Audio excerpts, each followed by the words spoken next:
Hey, this is Nate with Creed Pest Control. We're doing a initial treatment on a house just a few blocks away from Campus Town here in Ames. I'm going to walk you kind of through our process and what exactly it is that we do that makes us so different.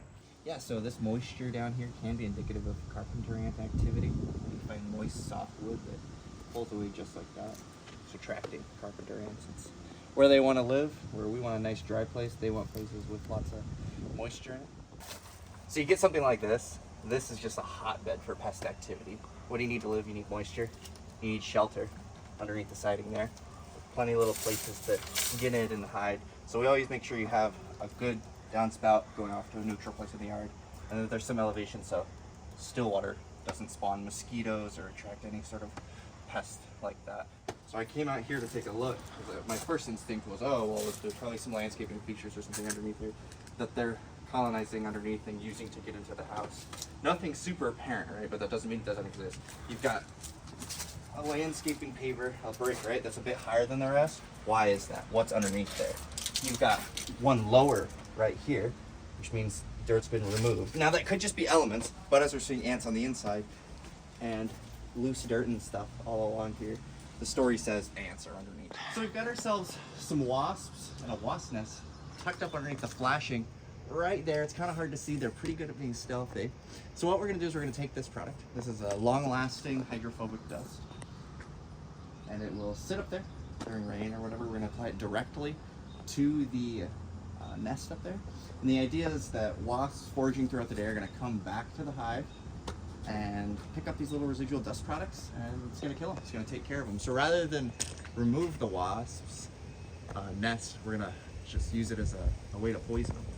A little trickery, set a trap, if you will.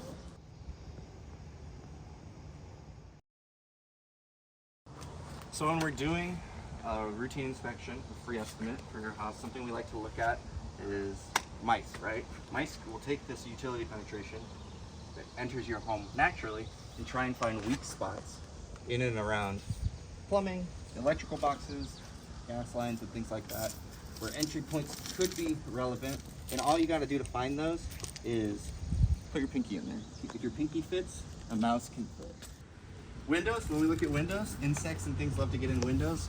That dust that we put in on the wasps earlier, we give a spray, a puff in here, it's going to sit on that windowsill. So when ants or somebody tries to trail in through the little cracks and crevices that are too small for us to see, they'll pick up that dust and it'll take care of them. Check underneath siding, really like they did. It's just all about being thorough, because if you don't catch it, the mice will. Actually, garage door. Always want to check these corners here. All that's protecting you is this little piece of rubber. And if that gets deteriorated, you've got a hole into your home. Even this, where the rubber's intact, just, I can push my finger in there now in your garage. Landscape pavers, of course, haven for ants. Anything that burrows, and the unevenness of it tells me that either we've got it's old landscaping or there's pest activity underneath it. When we do, if you have ants, we always like to lift these things up and just take a peek at what's going on underneath. We put them back, of course, but it's just a great spot to do some investigating. Front door, nobody wants a wasp nest in their front door even overhang, so it's something we always check. These lights, we can't get into them, but insects can. You can see the dead ones in there. We can use that dust product that we talked about earlier, puff it in there. It just kills anything that goes in there.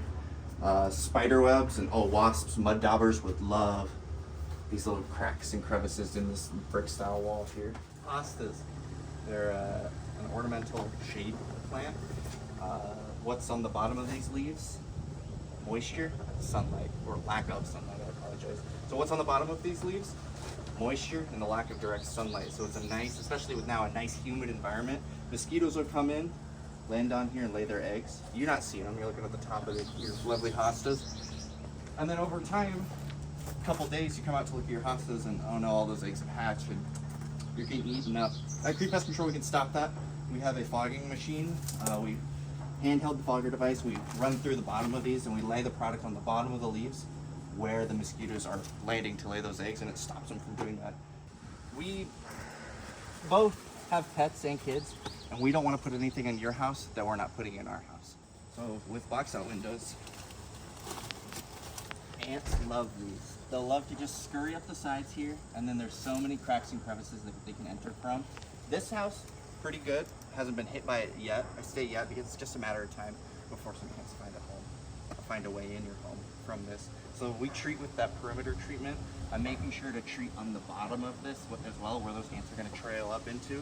And if we do see any gaps or cracks, we're putting that long-lasting dust in there. So that way, when we get a nice rain and the ants say, hey, well, let's go inside, they're going to be met with that dust product. Then we close off with the customer, place the yard sign in the yard, and pest-free home.